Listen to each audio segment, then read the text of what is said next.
Everybody, welcome to the second in our COABE Best Practices series of webinars.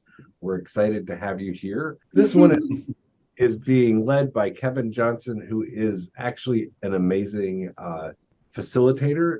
He was one of the PDFs in our PDF network project last year, and just really impressed all of us with the work that he did during that project. So when he told us that he could do a whole session by himself, we said absolutely. So this is going to be a very full session, very interactive. He's got breakout rooms and activities. You are going to enjoy it, I guarantee it. I did want to say, I think that he might have a little bit more than an hour's worth of work. So we're going to let him go until he's finished. But if you need to leave after an hour, you're not going to offend anyone. But I do want to be able to record everything that Kevin has to say. This is a unique subject and something that I don't think we've ever offered any webinar professional development on before. So it's really, I'm excited that we have Kevin here today to do this. And I am actually excited also to have Leigh Davidson, my sidekick in professional development and distance learning at the system office, who was the lead college and the director really of the PDF network last year, who has been working with Kevin to put this together, and I will let her take it from here. Thank you, Kevin. And thank you, Dan. So just to get quick protocol out of way, according to System Office policy, we are no longer allowing AI transcription bots into our webinars. So I've noticed that no bot has joined us, but if you do have a transcription bot, please do not turn it on. So I want to introduce Kevin Johnson. He is an instructor at Lenoir Community College. He's taught adult basic education and high school equivalency classes in adult corrections for Lenoir. He served 13 years and 9 months. He gave me the exact time in the U.S. Marine Corps. And after he left active duty, he's been all over the map. He did teach in Arizona as a civilian contractor. He also holds a lot of degrees and certificates. I was unaware of this. He's got a bachelor's in history studies with a minor in Russian language studies. I don't know if he still speaks Russian. We'll have to figure that out. He's also got a master's of arts degree in history and a graduate certificate in ancient and classical studies. And as Dan just said, he worked with me. He joined us for the PDF network this year for that project. And so he is going to be presenting on something that he took from the COABE conference that we all attended thanks to the PDF network. So we are tight with lots of information. So I will let Kevin now take away and share with us what he got from COABE. And yeah, we will explore. And here we are with an AI bot. So I will be kicking them out. Okay, take it away, Kevin. All right, thank you, Leigh. As you said, I'm Kevin Johnson. I'm an instructor with Lenoir Community College. And this is a compilation of several presentations I attended during the COABE conference in 2023. There wasn't per se one master self-efficacy presentation that I found or attended, but I attended several different presentations on helping students heal from trauma to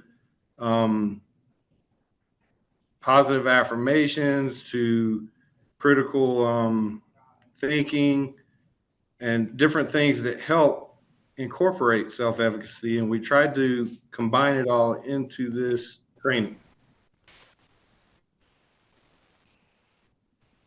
So I'd like to start by looking at it. These are takeaways. When you look at this slide, you're probably thinking, well, Kevin sure could have gotten a better slide, but because it's kind of blurry, but it's kind of what we see in our students the first 2 or 3 times we sit down with them in class. We really don't have a clear picture of who they are yet and what they bring to the classroom, both negative and positive. But as we spend more time with them and work with them more, we begin to see a clearer picture of them. And we begin to see where they need help the most in developing their educational goals, to attain them, but also to improve their own self-efficacy, their own belief that they can attain their educational goals. And I use this slide because of the reflection in it. Can you identify an important person who was influential in developing your confidence as a student while you were in school? Who and why? So these are more rhetorical. We won't actually ask you for this, but I think most of us as instructors or teachers, we had a mentor along the way, whether it was a teacher in high school or a professor in college or someone that we've worked with that helped us develop our own self-image of who we were and what our academic capabilities were. And the goal is for us to become that for our individual students. So when you see self-efficacy, or when you think about self-efficacy, it's an individual's belief in their own capacity to attain specific goals.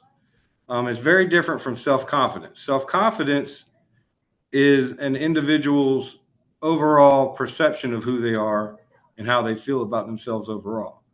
Whereas self-efficacy is just whether or not they believe they can attain a specific performance goal. In this case, obtain their high school equivalency or learn English as a second language. But when they come to us, if you look at this flow chart here, they come with a whole bundle of different things that we have to unpack as we get to know them.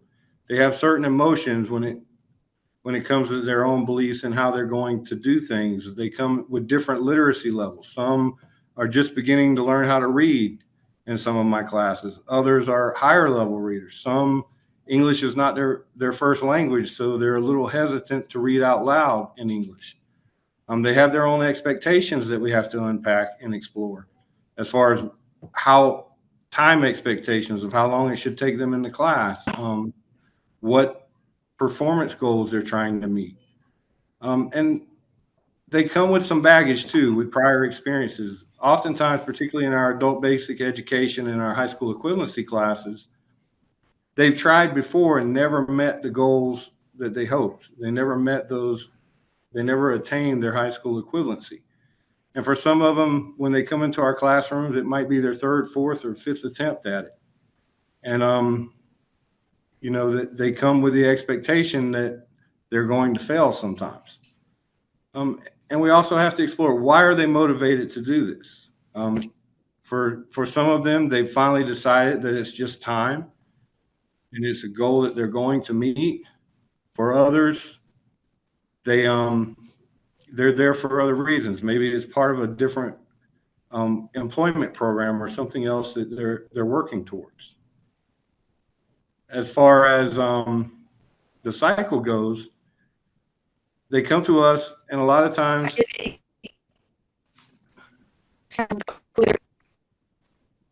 I'm sorry, Leigh. Sorry, that was Mary Ellen. I just muted her. Okay. I'm sorry. So they come to us with an initial sense of self-efficacy. A lot of times it's lower than what we would like it to be. And they're not sure that they're going to be able to meet their educational goals. And then through instruction and different learning strategies and how we interact with them and peer interactions, how we foster a social learning environment within their classmates and themselves, and various course supports that we make available to them through tutoring. And if they need other needs, we help them find those needs, people that can meet those needs. And over time, the goal is to improve their sense of self-efficacy so that they do start believing that, hey, this is something I can do. This is something that I can actually attain. I'm willing to work for it. So now I'm just going to push through those walls and barriers and finally make it happen. So, and then why is it important for adult learners? Why should we focus on improving self-efficacy or the sense of self-efficacy in our students? Well, it affects their motivation. They all, as we mentioned before, they all come with different motivations for being in class, but how long they keep that resolve based off of, are they seeing wins? Are they getting wins? Are they seeing improvement? And that motivates them more when they start believing that, hey, this is something I can really do. It also determines their level of participation. If they don't believe that this is something they can do and truly accomplish, they're the ones that usually sit on the edges of the classroom. They're the ones that don't necessarily volunteer to read or go up on the board to work math problems.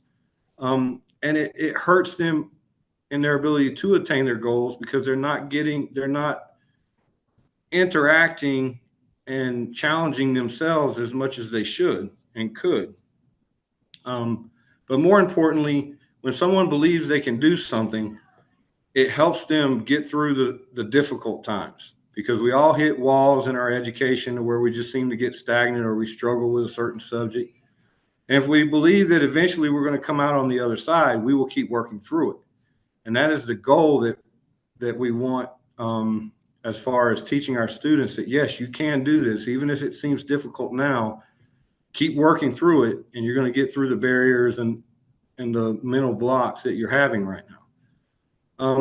And more importantly, most of our students, when we talk about adult learners, they come with this fight or flight response. They come in class and they're nervous because they're not sure, particularly if they have a low sense of self-efficacy, they're not sure that they can actually accomplish their goals. They're afraid of failure. And they're looking for any excuse. The teacher's mean to me, or this is just too hard, or the students are working at a level that's beneath me, or whatever the case may be. They're looking for an excuse or a reason to quit. And the more we teach them that, hey, you can do this, and we increase that sense of self-efficacy, their own beliefs that they can do it, it's going to help us as a whole increase our student retention and our success rates over time.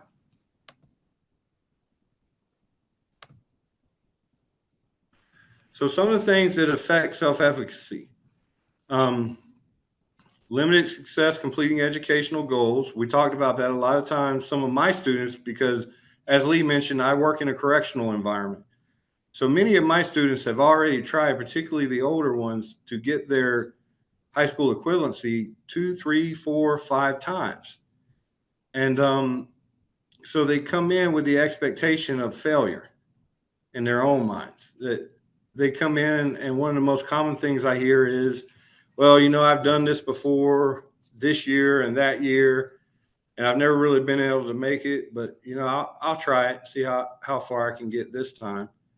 And you have to teach them to believe that, hey, this is something you can actually reach or obtain.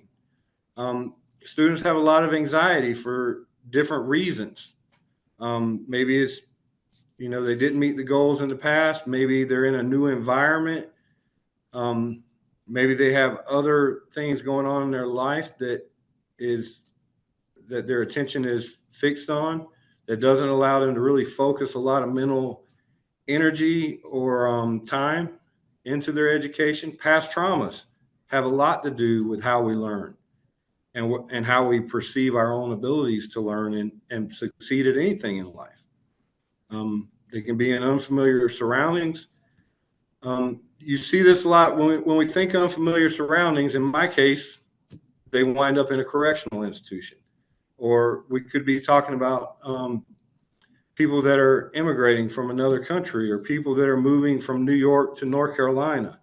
All of these things could be considered unfamiliar surroundings.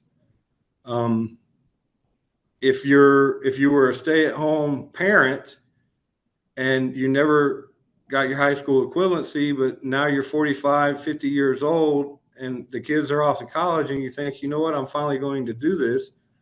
Going back to school is an unfamiliar environment. And all of those things I just mentioned can produce a degree of culture shock in our students, where they're nervous, they're not sure they belong, they're not sure they fit in that environment. Our classes can be a mixture of people in their 50s and 60s to people in their late teens and early 20s. And sometimes if most of the class is in their, say, 40s to 50s, and then you have the one 19-year-old come in, that's culture shock for them. And, they're not certain that they're really going to fit in unless you can bring them into the group and create that collective social environment where they're all in it together and learning together. Limited abilities to communicate. We see this a lot when people are learning English as a second or third language.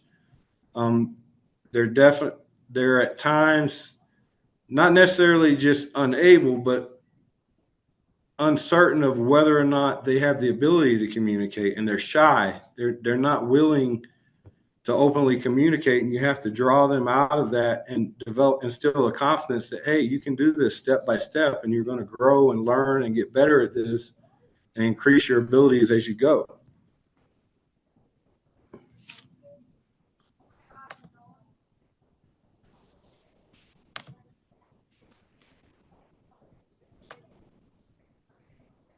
Give me just a second. My slides are freezing up a little bit. Your technology experiencing culture shock right now. This is what we call Murphy's Law. Something will go wrong. Here we go. Okay, so ways to promote self-efficacy. So the first thing is we recognize what students are bringing into the classrooms, both good, bad, and indifferent. We try to recognize trauma. While we're not psychologists or social workers, past traumas that students have affect how they learn and affect how they perceive themselves and how they look at themselves and what their self-efficacy or sense of it is. We try to provide a safe educational environment and develop a growth mindset. We use positive affirmations and differentiated instruction to try and get them on the right track and believing in themselves. And these are all things we're going to talk about a little bit more after the breakout room. But we're going to first focus on recognizing and understanding trauma and how it affects the classroom environment, how it affects individual students, and how they perceive themselves and their abilities within the classroom environment.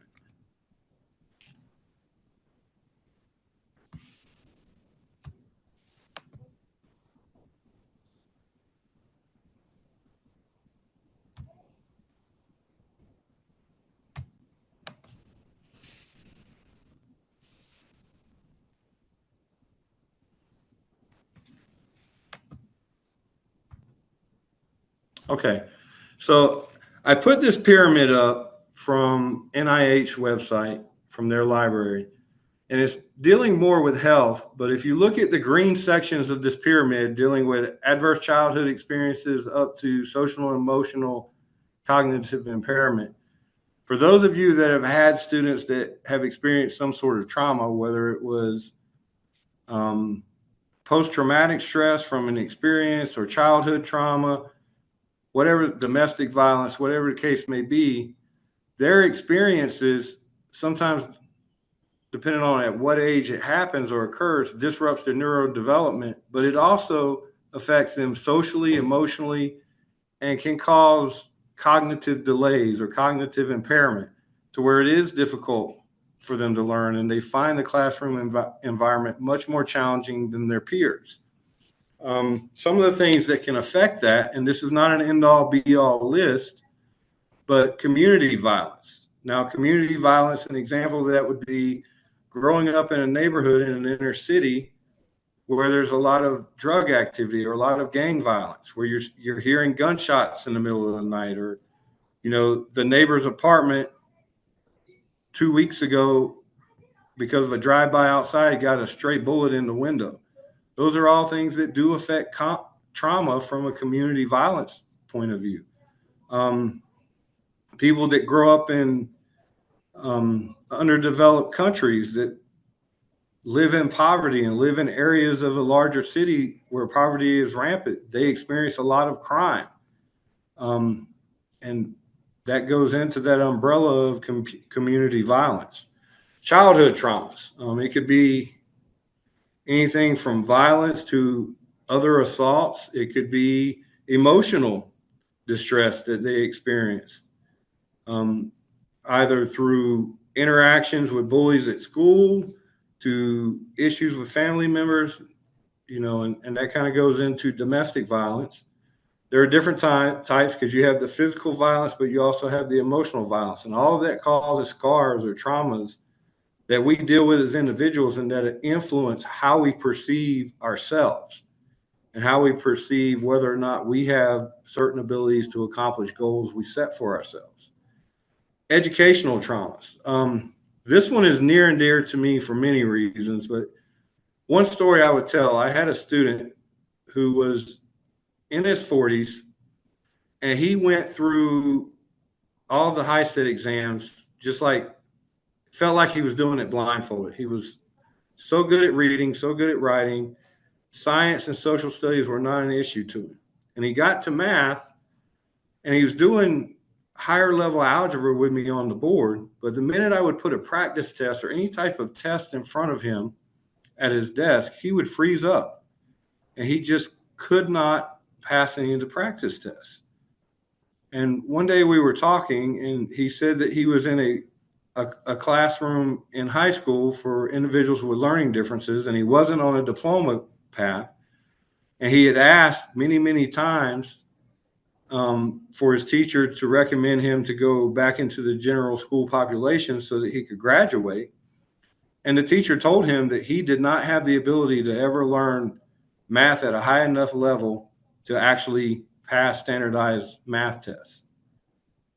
And that teacher poisoned the well for him for about 20 plus years, to where it was ingrained in him that he was not good at math. And no matter how much he tried to learn, he would never be able to pass a math test.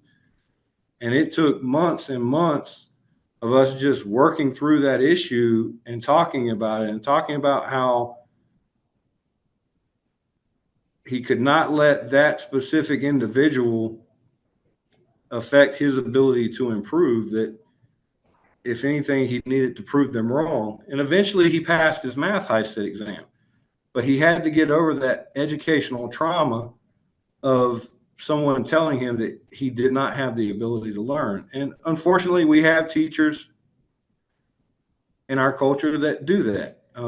I'd like to think that they are a very small percentage, but that is something that a lot of adults come to us with, and it's something that they don't grow out of it. That is always in the back of their mind. Refugee trauma, people that experience hardships trying to come to this country, or they flee to this country because of hardships they were enduring in their home countries. They come with a lot of different traumas. And in cases like this, there might be some community violence or domestic violence or childhood traumas that they were dealing with. And then they come to a new environment with a language that is not their native language, and a culture that has different belief sets than they're used to. And they're trying to adjust to all of these things while they're trying to attain their educational goals at the same time. An example might be that you might see in your classroom is you might have someone that fled from Syria as that country kind of imploded when they were 13, 14 years old. And then they eventually got refugee status and were able to immigrate here to the United States.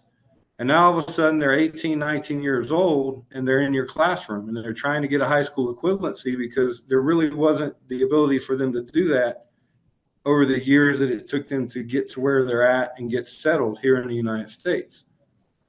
So they're dealing with a lot of different traumas that affect their own social and emotional health, as well as whether or not they can actually meet their goals, or develop the belief in themselves that they can meet their goals.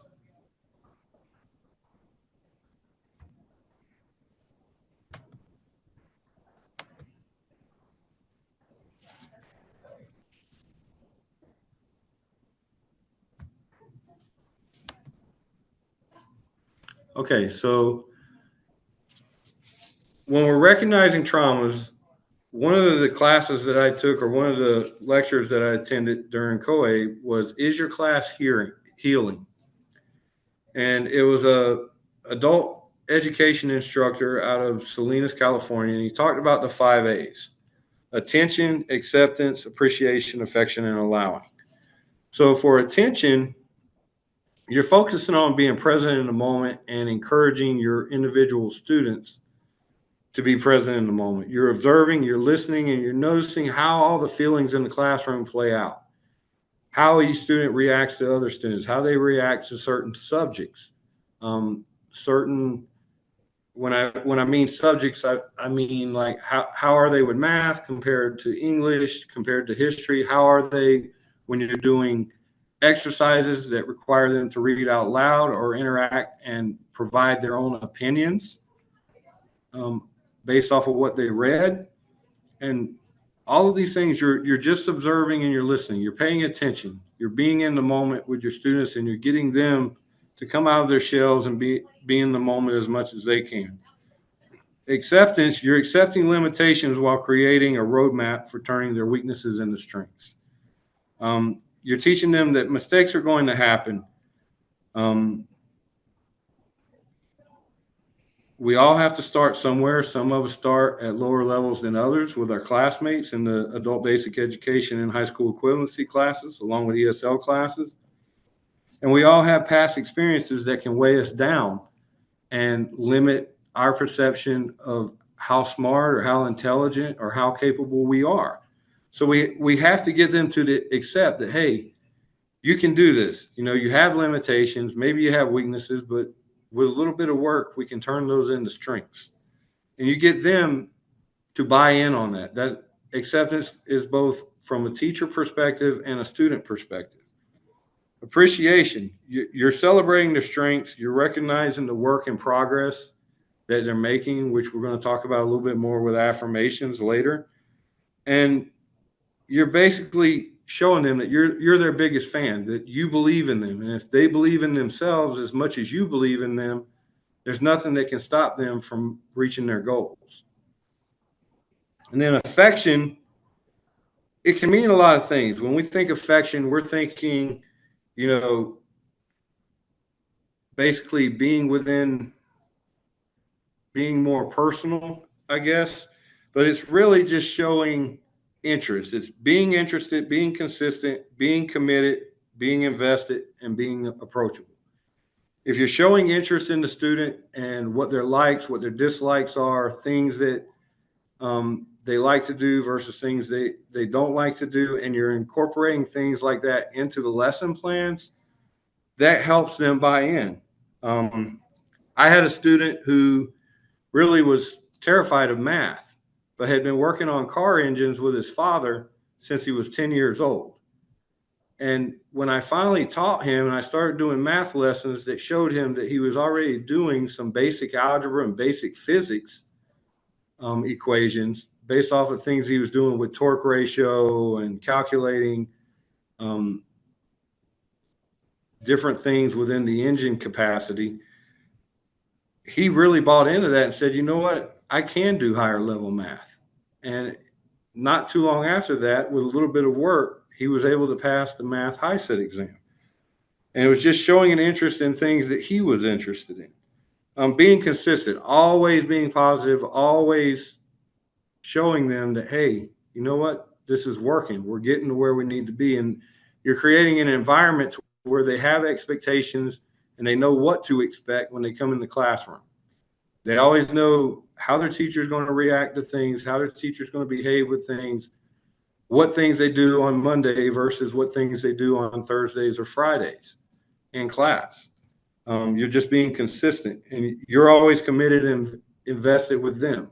When they come in and they have a handout in hand and say, hey, I was working on this geometry handout over the weekend and I don't get it. Can we go to the board and work on it? And you stop what you're doing and you get it, or you multitask and you still get everybody settled, but you reach them in that moment when they need it and work with them to get through that barrier. And that goes along with being approachable. And then the last of the 5 A's is allowing. You know, it's teaching them to allow for mistakes and understand that mistakes can be a positive learning tool. More importantly, getting rid of the F word, failure, getting rid of that idea that things are failure. You know, it's really explain the difference between a mistake and failure. What I tell my students is I tell them that mistakes are good. And we're going to talk about this a little bit later with growth mindset. And I tell them the only failure they will ever experience in their learning goals is if they get up out of the classroom and never return. That is the only thing that could be considered a failure. Okay. So some of the things we do, we try and create a judgment-free environment. You allow for opinions to be expressed when you're doing group assignments and small group assignments. You allow them to talk to you if they feel like the lessons that you're developing for them aren't helping them as an individual or how they learn. You encourage differences. You encourage them to help one another, because some students might be able to explain while they're working on assignments math, while another one might be able to give that same student tips on how to comprehend what they're reading, or how to look for context clues to understand unfamiliar vocabulary in a text they're reading. And that goes along with developing that sense of community or teamwork within the classroom. You respect boundaries. Every student's boundaries are going to be a little bit different, and you ensure that all students respect one another's boundaries. You acknowledge participation, you give encouragement, and you help them understand when they have small victories. You help them understand when they are making improvements. So I had an older student who was just learning how to read, was a level 1 reader on the NRS standard level. And we were basically started for the first 2.5 weeks. We started with just the alphabet and syllables and what sounds certain letter combinations make, and both consonants and vowels. And about 2.5 weeks into it, he came to me and said, "Mr. Johnson, you know what? I don't think I'm going to keep doing this. I'm not making progress." And we'd been doing sight words and different things, and he was basically saying he was going to give up. So I sat him down, and the words that we had learned and words that had certain letter combinations that he had learned, I started writing out sentences and saying, "Read this for me, and use the principles that I've taught you to sound out the words that you're not familiar with." And all of a sudden, through that little bit of effort, he was reading full sentences for the first time. And once I explained to him, this is what we've been doing, this is what you have been participating in, you've been building the foundation. So now all of a sudden you're reading. And if you work hard at it and you keep giving me the effort that you have given me so far, and you stay in class, you're only going to get better at reading from this point. And it was just creating that judgment-free environment where you made it attainable based off of meeting them where they were. All right, so we're going to do a breakout, some breakout scenarios on recognizing trauma. And we're going to do one, I'm going to do one with you and just kind of point out some of the things we look at when we're looking at trauma. And we're not necessarily looking at this to try and help them heal per se, but we're looking at it to see where some of the barriers towards improving their sense of self-efficacy are, and things that we could probably do to alleviate some of that trauma within the classroom. So Maria is a 32-year-old and a U.S. citizen. She recently moved from her hometown of San Antonio, Texas. Her husband serves on active duty in the U.S. Air Force, and they were recently transferred to the local Air Force base located in your county. She is very well read, articulate, and very knowledgeable in algebra and geometry. She quit school in the 11th grade because she was expecting a child and needed to find full-time employment. After attending your class for 1 month, she confided in you that her mother, who passed away recently, was not a U.S. citizen and lived in San Antonio illegally for Maria's entire life. So some of the questions we might ask, and that we're going to ask during the breakout sessions: what are possible traumas that Maria may be dealing with? So when I look at this, I see someone who is older that didn't graduate with their peers at 17 or 18 years old because they had other obligations. So they might feel like they're out of place in the classroom so many years later. I see someone who might be homesick or feel displaced because they were born and raised in San Antonio and now all of a sudden they find themselves in North Carolina. So it could be a culture shock for them. And they're also dealing with a new home, a new Air Force base. Their husband has started a new job. These are all things that are going to cause culture shock. And I also see someone that has lived with childhood trauma. And many of us may not think about this, but imagine a child that grows up going to school every day, not knowing if their mother is going to be home when they get home from school, not knowing whether or not immigration or ICE might come pick up their mother and deport them back to their home country because they're not documented. That is a trauma. I mean, in a certain regard, that child has lived in their own prison most of their life, not knowing if loved ones were going to be around from day to day. So those are all traumas that we could potentially see in Maria. But how can we help her better adjust to your classroom routine? Well, routine is probably the best thing because she is experiencing culture shock. She's had a lot of news and a lot of changes in her life in recent months. So you want to provide consistency. You want to know things like creating a schedule so she knows what she's going to be working on when she comes to class on Monday, or when she comes to class on Tuesday and Wednesday and so on. She already knows there's some consistency there, so she knows what to expect. She knows it allows her to mentally prepare herself. You give her read ahead so that if she decides to, she knows, okay, we're going to be working on context clues tomorrow, and Mr. Johnson gave me a read ahead on this so that I kind of understand what he's talking about when he actually does the lesson with us. You know, you're limited to your imagination as far as creating a classroom routine and helping them adjust to it. Getting them to, you know, talk about where they came from in relation to, or having reading assignments that deal with the Southwest or with Texas. When you're doing history, you might do learning activities that deal with the Alamo, which was in San Antonio. You're just limited to your imagination, really. What are some personal goals you might make related to instilling a sense of self-efficacy, or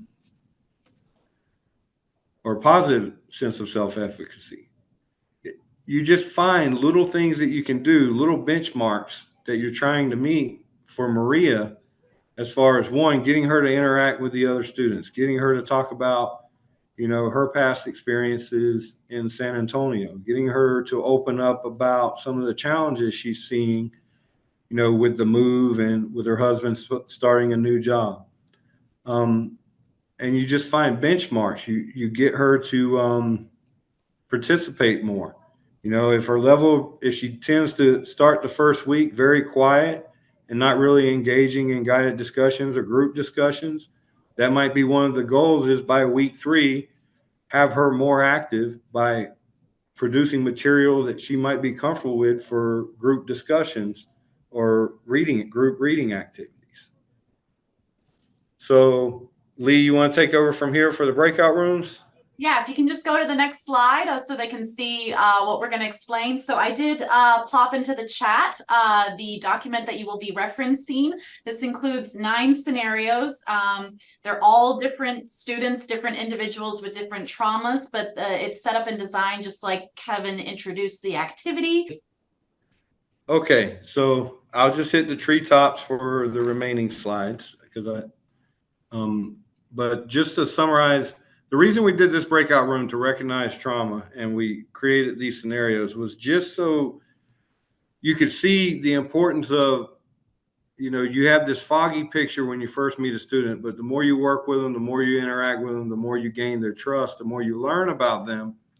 And it can help you see more about why they struggle in certain things or why their self-efficacy is so low, is because, and it helps you find ways to interact with them in a better way that helps them motivate themselves and develop a stronger sense of themselves. So what does a student's past trauma have to do with me as a teacher? Well, The answer to that question is everything. It should affect your whole approach to the student and how you develop lesson plans for them, because you're trying to build them up and make them believe in themselves. Because there are certain tools that we can bring into the classroom to help, starting with growth mindset. So growth mindset was, for those, most of you probably already know this, but it was developed by, or grown and further developed by, Carol Dweck. And Dr. Carol Dweck focused on creating a positive learning environment where you teach the student, you're basically rewiring how they think about their education. You have a growth mindset where mistakes are good. You're going to make mistakes. You're going to learn from them, and you're going to move on, and you're going to become a better student because of it. Your education is going to improve because of it. Fixed mindset is, I know what I know, and I'm not really going to get past. I'm not going to make any improvements from that. I'm just not a math person. I don't have a math brain. I'm never going to be able to do algebra. In a fixed mindset, you hear the word can't a lot in the classroom. So what we do when we create a growth mindset environment within the classroom is we remove the word can't and we replace it with the phrase not yet. I don't understand that concept yet. I haven't mastered that goal yet.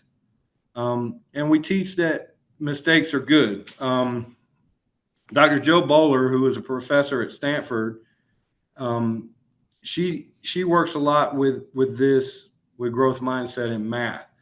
And in some of her TED Talks, she talks about how mistakes, when we're making mistakes, when we're doing work that is challenging to us, we have synapses firing. Within our brain, synapses are firing, and it's building new pathways for us to store the information once we learn the right way to do it. However, if we're doing stuff that we already know how to do and we never focus on the things that are difficult for us, we never grow and our brain never further develops. New pathways aren't developed and the synapses in our brain are not firing. So when we're struggling, we're improving and our brain is growing and we're getting better at the things that we weren't good at before. We're turning those weaknesses into strengths when we struggle and overcome those struggles. So the other thing we can do to foster good or positive self-efficacy is using affirmations. So an affirmation is a practice of intentionally noticing and admiring the uniqueness of culturally and linguistically diverse students. It includes seeing the positive elements of an individual. What it does is it allows us to start the process, and it is a cycle or a process where we're using affirmations to show students those unique qualities that make them, that they bring to the table that will help them succeed in their educational goals. But the goal is to get them to start looking in the mirror and affirming their own qualities, not just hearing it from us, but the more they hear it from us, the instructor, that they're improving, they're getting better, they're working hard, they're making progress. Kind of like the example I gave for the breakout rooms of the student learning to read. Once he sat down and started reading, it shocked him. But from that point forward, he stopped saying, I can't read. And he started saying, you know what? I'm going to try. I'm going to keep trying and I'm going to keep studying and I'm going to keep working at it. And that's the goal with affirmations. So it improves self-confidence. It builds the student's self-esteem and helps us develop or foster that positive growth mindset within the classroom. And it teaches students to harness their strengths and use those to compensate for their weaknesses until they can turn those educational weaknesses into strengths through hard work and through the struggle that we teach in a growth mindset. And it gives them the ability to think of the glass as half full as opposed to half empty. Teaches them that, hey, you know what? I'm struggling, but struggling is good. You have to teach them the difference between mistakes and failure. Mistakes are not failure. Mistakes are a good thing. So affirmations allow us they're a good way early on with when you're developing a relationship with a new student to compensate for that fight or flight mentality that many students have when they come in, adult students have when they come into our classroom. They're often looking for an excuse not to come back, and anything can trigger it. So the more we affirm that they're making progress, that they have positive things that contribute to class discussions, that they have strengths that will help them in their educational goals, the more it builds that confidence they need to break their dropout cycle. So here are some examples of affirmations exercises that I got during the COABE conference during the presentation on positive affirmations. And it's affirmation cards. And there's a few different exercises, and I believe Leigh is going to share those in the chat room as well. I just did. These are just examples of cards you can use for different exercises. And the goal is you start by affirming things that you're seeing in the students. One of the things I like to do is the last student out of the classroom, I find something positive they did that day and say, hey, good work. I really like that you did this, or I really think you're improving in this area. Because last week you were only doing this. Now you're at a whole nother level with it. And then it gets them, you're trying to guide them and encourage them to get to the point to where they're affirming their own abilities. And that's where self-efficacy really starts improving or increasing within the student. And if you look at these cards, a lot of them do that because it's in first person. It's I am capable. I am taking positive steps to advance my goals. I can meet my goals. I can create change. It's getting them to think of it in terms of what they can do. And here are a couple of the exercises. Option one with those cards, you can, and these are just examples. At the start of each class, you could have a hat or a box or something, and you have students pull out a card and read it. And then either in small groups or as a class, they discuss what it means to them. It's a good icebreaker to start class, particularly first thing early in the morning when everyone's still tired. But it also depends on the dynamics of the classroom regarding how effective that might be. Another option, and there are other options in the handouts, but the instructor can use the card, write the affirmation on the board. You can have a box, and every morning that's part of your consistency or your routine, where you grab an affirmations card out of the box or have a student pick one out of the box and you take it and you write it on the board, or you have the students read it and connect with it in some way. And that way it will resonate with at least some, if not all, of the students. And it gets them thinking about affirming their own abilities, affirming their strengths, affirming who they are and what they really can accomplish. As opposed to saying, I can't, they start saying, not yet. I can do this. I can keep working until I make it happen.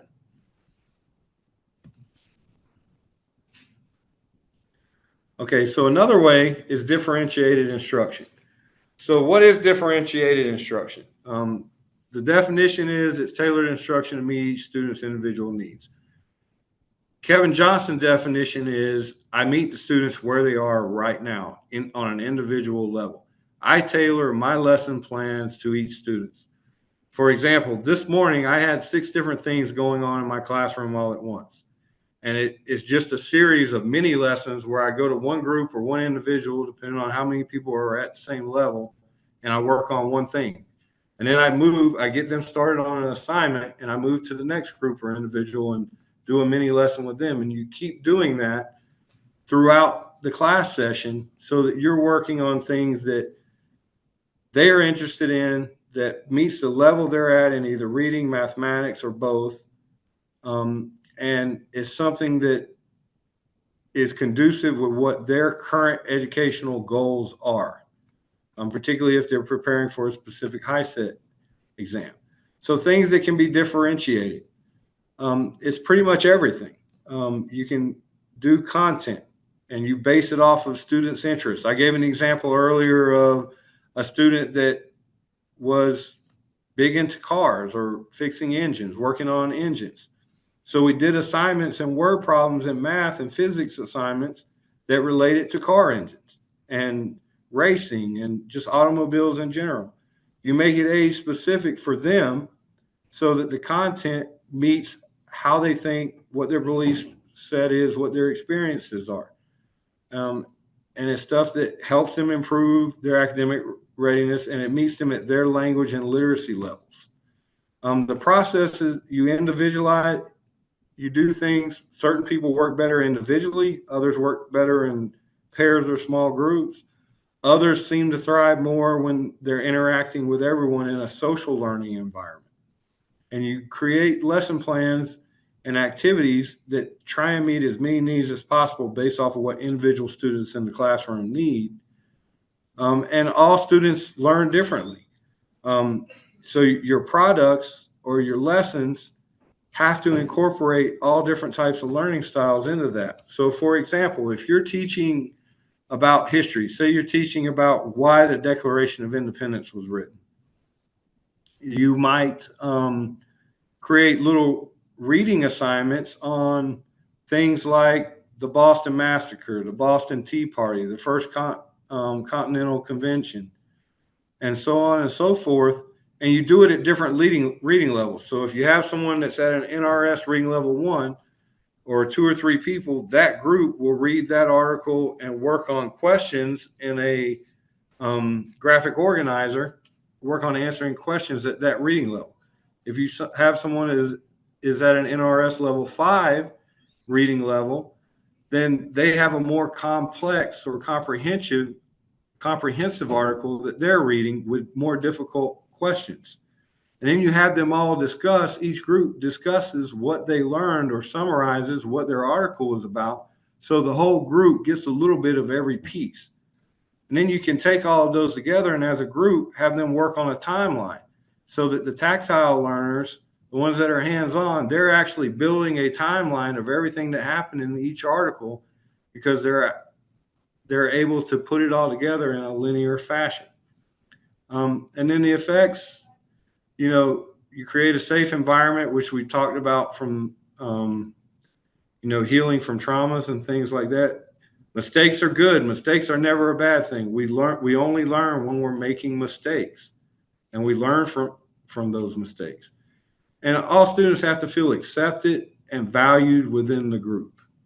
And you have to provide that positive feedback, in everything you do. You have to find at least one positive thing that each student has done right during that process.